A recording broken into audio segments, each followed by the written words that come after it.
Olá pessoal, tudo bem com vocês? Espero que sim. Chegamos ao último tema do semestre. Falaremos hoje da ação de embargos de terceiro.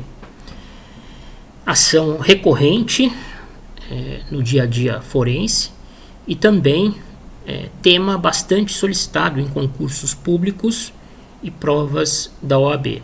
Portanto, recomendo bastante atenção por parte de vocês. Vamos começar com uma pequena introdução. E começando com uma pergunta bastante simples e fundamental. Qual a finalidade dos embargos de terceiro? O que pretende alguém que maneja uma ação de embargos de terceiro? Bem, a ação de embargo de terceiro tem como objetivo combater constrição ou ameaça de constrição decorrente de ato de apreensão judicial decretado em processo no qual o proprietário ou possuidor da coisa atingida não é parte. Os embargos de terceiro guardam equivalência com as ações possessórias. O que difere as duas demandas é a origem da constrição patrimonial. Quando a constrição, a lesão ou ameaça de lesão à posse de alguém tiver origem num ato praticado por particular ou mesmo por autoridade administrativa representando uma pessoa jurídica de direito público, a ação cabível a ser proposta pela vítima será a ação possessória. No entanto, se a constrição, se a lesão ou ameaça de lesão à posse do sujeito tiver origem num ato emanado de autoridade judicial determinado em processo no qual não figura como parte, a ação adequada ao combate será a ação de embargos de terceiro. Vou trazer aqui um exemplo concreto para que nós possamos desenvolver o tema. Imaginem que eu desejo adquirir um apartamento, visito diversos imóveis e acabo me encantando pelo apartamento do Luizinho. Luizinho, a princípio, é um pouco resistente em negociar, pretende receber o preço do apartamento à vista, mas eu consigo convencê-lo de que a melhor saída é fazer o negócio comigo com previsão de pagamento do preço em prestações. Então nós resolvemos celebrar um compromisso de compra e venda, um contrato preliminar no qual se prevê o pagamento de uma entrada e o pagamento do restante do preço em prestações. Nesse contrato preliminar, nesse compromisso de compra e venda, fica ajustado que, mediante o recebimento da entrada, o Luizinho vai me entregar as chaves do imóvel e, ao término das prestações do saldo devedor, me outorgará a escritura definitiva que servirá como título para a transferência da propriedade perante o registro de imóveis. Um negócio absolutamente comum no nosso cotidiano. Muito bem, ao receber a entrada e me entregar as chaves, Luizinho transfere a posse até então exercida sobre a coisa para mim, que sou o promitente comprador. Conserva, entretanto, consigo a propriedade, uma vez que, enquanto não for outorgada a escritura definitiva, não será possível o registro da transferência de titularidade do imóvel. Muito bem. Digamos que as prestações de pagamento do preço tenham sido ajustadas no número de 30. 30 meses até eu obter a escritura definitiva. Durante esse período, o Zequinha ingressa com uma execução extrajudicial contra o Luizinho. O Luizinho, segundo o Zequinha, comprou um carro dele, emitiu um cheque em pagamento, mas o cheque voltou sem fundos. E o Zequinha está executando o cheque judicialmente. Muito bem. O promitente vendedor do imóvel, o Luizinho, é citado para essa ação de execução extrajudicial. Não deposita o valor do cheque, tampouco oferece embargos no prazo legal. Inicia-se então, por parte do Zequinha, uma pesquisa patrimonial com o objetivo de encontrar no patrimônio do Luizinho bens que sejam capazes de garantir o débito inadimplido. Adivinhem qual bem o Zequinha encontra para garantir o seu crédito? O imóvel que foi prometido à venda para mim. Ele faz uma pesquisa no cartório de registro de imóveis local, descobre que o Luizinho é dono daquele imóvel que foi prometido à venda para mim, e como na matrícula é o Luizinho quem figura como dono da coisa, sem haver menção a qualquer compromisso de compra e venda celebrado, porque nós fizemos o negócio via instrumento particular, requer ao juiz a penhora desse bem. Então, eu, que não sou parte desse processo manejado pelo Zequinha contra o Luizinho, dessa execução de título extrajudicial, acabo sendo atingido, na minha esfera jurídica, com um ato de apreensão judicial decretado pelo magistrado que preside aquele processo do qual eu não faço parte. Esse é o cenário que enseja o cabimento da ação de embargo de terceiro. Então, quem, segundo o artigo 674 do CPC, não sendo parte no processo, sofrer constrição ou ameaça de constrição sobre bens que possua ou sobre os quais tenha direito incompatível com o ato constritivo, poderá requerer seu desfazimento ou a sua inibição por meio de embargo de terceiro. Parágrafo 1º. Os embargos podem ser de terceiro proprietário, inclusive fiduciário ou possuidor. No exemplo aqui exposto, nós temos os embargos de terceiro manejados pelo possuidor que tem a sua posse afetada por um ato de apreensão judicial decretado em processo do qual não faz parte. Perfeito? É para isso que servem os embargos de terceiro. Os embargos de terceiro, como em toda e qualquer ação, devem cumprir as condições da ação e os pressupostos processuais gerais para ser conhecida pelo mérito. No entanto, além dessas condições da ação e pressupostos processuais gerais, a ação de embargo de terceiro tem requisitos de admissibilidade específicos.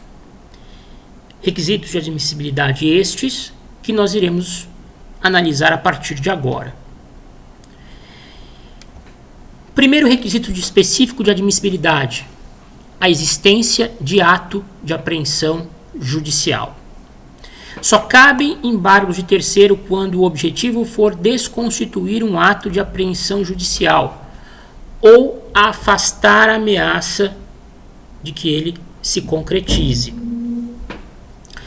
Se a lesão ou ameaça de lesão à posse advier de ato praticado por particular ou autoridade administrativa, O remédio processual, como já mencionado há pouco, será a ação possessória. São exemplos de ato de apreensão judicial: penhora, depósito, arresto, sequestro, alienação judicial, arrecadação, arrolamento, inventário, partilha. A simples ameaça de que algum desses atos de apreensão judicial que configuram constrições seja praticada é suficiente para que o manejo dos embargos de terceiro estejam justificados. Então, nós demos aqui como exemplo inicialmente a indicação pelo exequente de bens de propriedade, no caso de propriedade não, da posse, que estejam em posse de terceiro, uma posse justificada, uma posse legítima, oriunda de uma negociação que foi celebrada entre o proprietário e esse terceiro. Nós demos esse exemplo de um bem que se encontra na posse de terceiro ser afetado por um ato de apreensão judicial, de uma penhora decretada em execução da qual ele não é parte. Podemos dar outros exemplos. Por exemplo, é bom. Outro exemplo também que é possível. Nós estudamos inventário. No inventário, o inventariante inclui nas primeiras declarações bem de titularidade de terceiro, bem eventualmente que em vida havia sido compromissado à venda para um terceiro. O só fato, a só circunstância desse terceiro poder sofrer uma constrição indevida no seu patrimônio,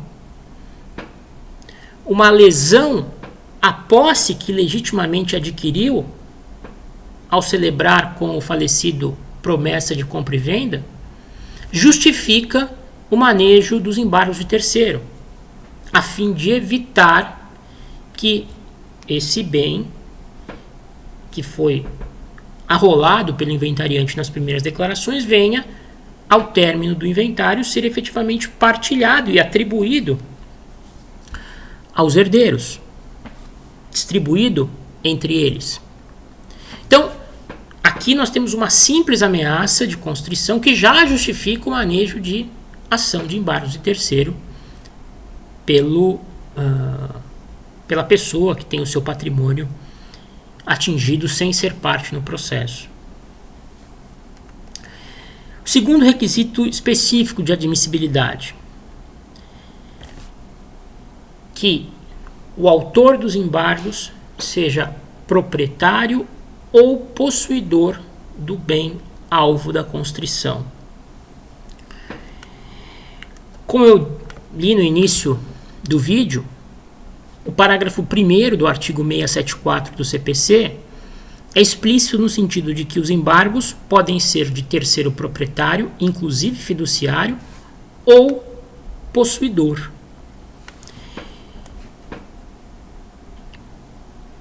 Então vejam, a ação de embargo de terceiro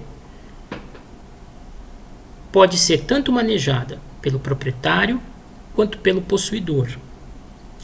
Até mesmo pelo proprietário fiduciário, que é aquele proprietário a quem a coisa foi transferida com a obrigação de depois ser devolvida como garantia de uma dívida.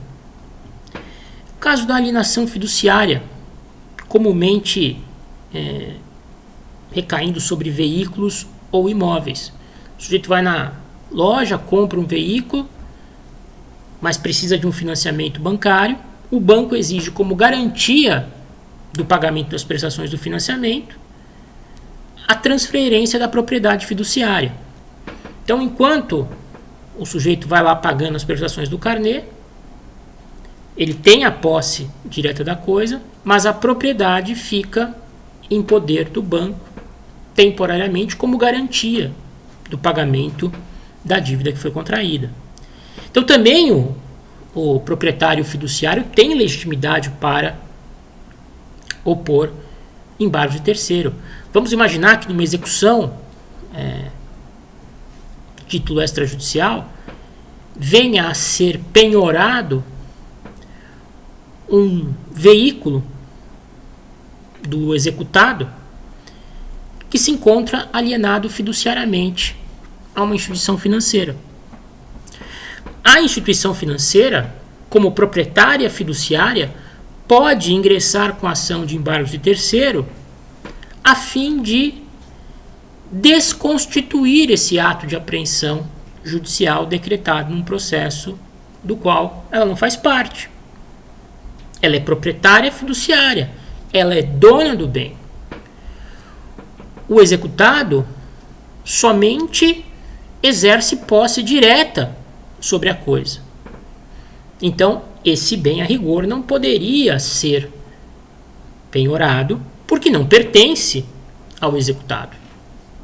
Então, nesse caso, a instituição financeira, na condição de proprietária fiduciária, pode manejar uma ação de embargos de terceiro a fim de desconstituir essa penhora ilegítima. Bem, ainda sobre essa questão do ajuizamento pelo proprietário ou possuidor do bem alvo da constrição, é preciso pontuar aqui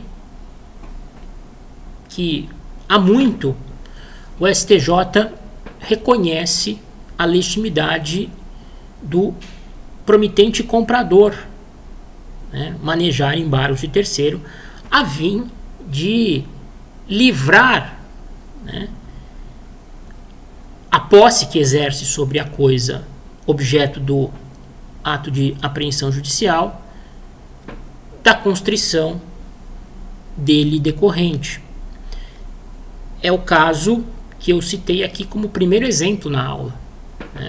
O promitente comprador, que tem um bem sobre o qual exerce posse indevidamente atingido por ato de apreensão decretado em processo do qual não faz parte, resolve ingressar com a ação de embargos de terceiro a fim de livrar esse bem da constrição. Essa é a hipótese da súmula 84 do STJ, segundo a qual é admissível a posição de embargos de terceiro fundados em alegação de posse advinda do compromisso de compra e venda de imóvel, ainda que desprovido de registro. O enunciado ele apenas especifica, deixa evidente algo que já é possível se extrair do texto da lei. Porque se o promitente comprador é possuidor da coisa, evidentemente, como possuidor, ele já tem legitimidade para ingressar com a ação de embargo de terceiro. Bem, o terceiro requisito de admissibilidade também é bastante óbvio, O embargante deve ser terceiro. Para a pessoa poder ingressar com uma ação de embargo de terceiro, é preciso que ele tenha sido atingido por ato de apreensão judicial decretado em processo do qual não faça parte. Porque se alguém tiver o seu patrimônio, sua propriedade ou posse atingidas por um ato judicial num processo do qual faz parte, deverá se valer dos recursos apropriados ou mesmo dos embargos de execução para livrar o bem dessa constrição. Se a constrição for determinada ainda na fase de conhecimento do processo, certamente contra esse ato caberá recurso de agravo de instrumento. Por meio do agravo de instrumento, é possível a desconstituição da constrição determinada pelo juízo. De repente, uma ordem de sequestro, arresto de bens, de bloqueio de bens, através de agravo de instrumento, é possível se desconstituir esse ato de apreensão judicial. Se, porventura, já estivermos na fase de execução, se for uma execução fundada em título judicial, um cumprimento de sentença, será por meio da impugnação ao cumprimento de sentença que o réu, devedor, que tenha o seu patrimônio devidamente constrito, conseguirá eventualmente desfazer essa constrição. Se se tratar de uma execução de título extrajudicial, será por meio da ação de embargos execução, ação incidental de embargo de execução, que o réu devedor, que teve o seu bem lá indevidamente constrito, o réu devedor não, o executado devedor, será por meio dos embargos de execução que ele vai conseguir desconstituir a constrição indevida. Para serem admissíveis embargos de terceiro, é imprescindível que o sujeito não seja parte do processo em que houve o decreto da medida constritiva ou a ameaça de decreto da medida constritiva. Inclusive, o artigo 674, parágrafo 2º, especifica, quem é considerado terceiro para efeito de ajuizamento dos embargos. Nós vamos analisar aí essa lista contida no parágrafo 2º do 674 um pouquinho mais para frente.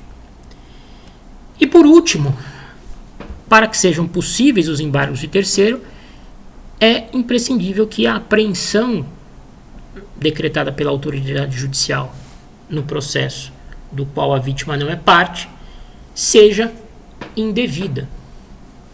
Ou seja, o terceiro não pode ser responsável pelo pagamento da dívida. Vocês sabem que já estudaram isso no ano passado, quando examinaram as disposições gerais do processo de execução, que em algumas situações descritas ali nos artigos 790 e 791 do CPC, terceiros poderão responder patrimonialmente pela dívida de alguém. Exemplo: em algumas espécies societárias, o sócio poderá responder por bens, com seus bens particulares, por dívidas contraídas pela sociedade. Em algumas situações, o cônjuge ou companheiro responderá por dívidas contraídas pelo seu parceiro.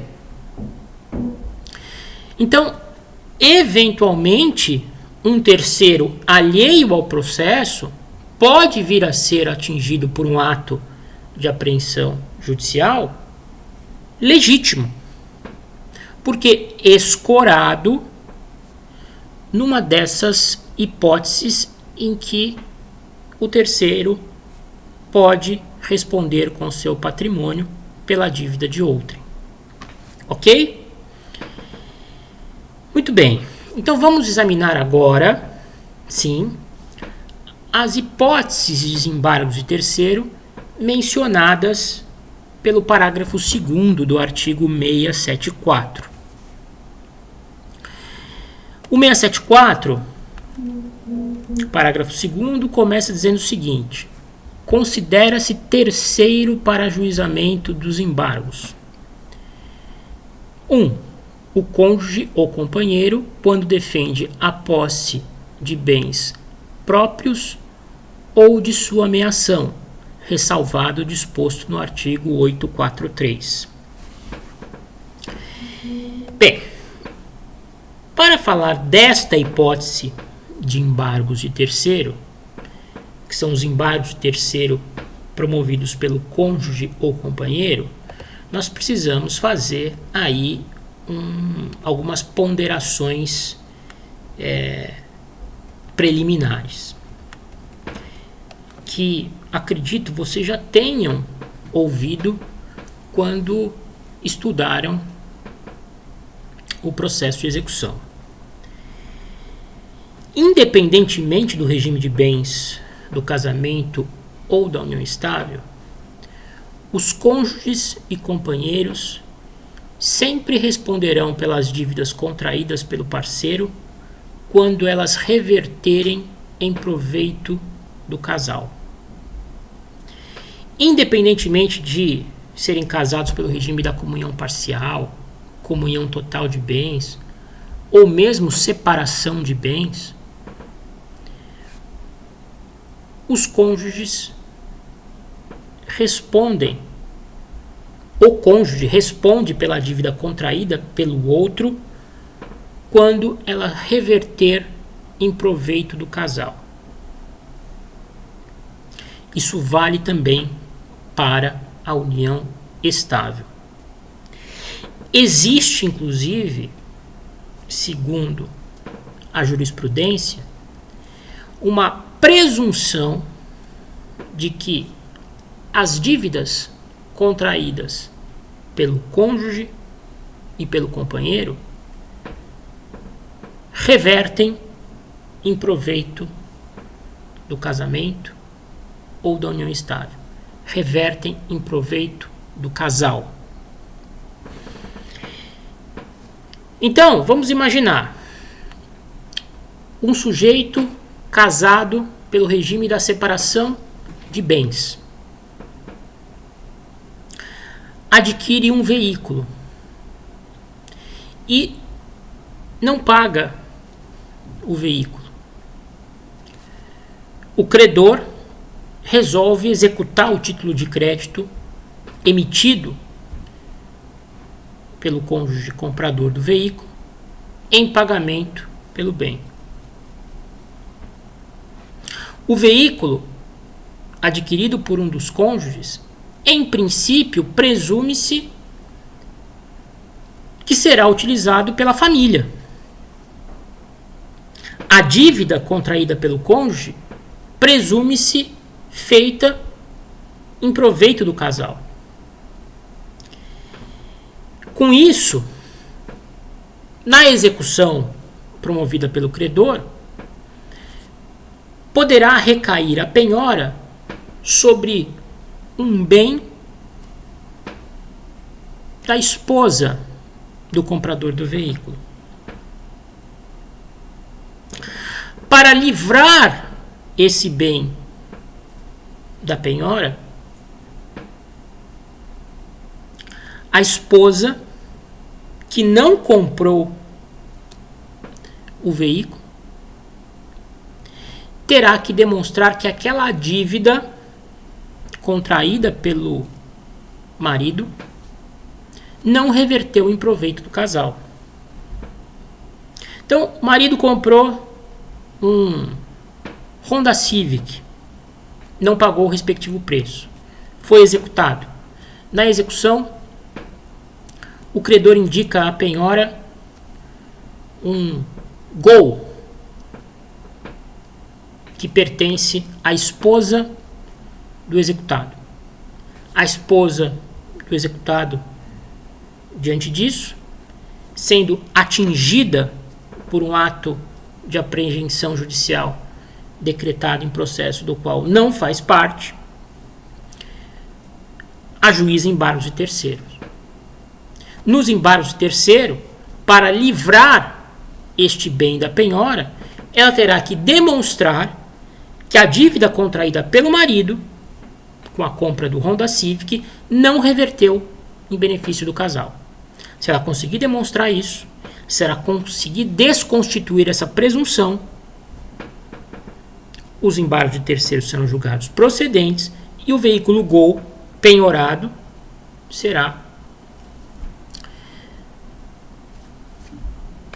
ficará livre.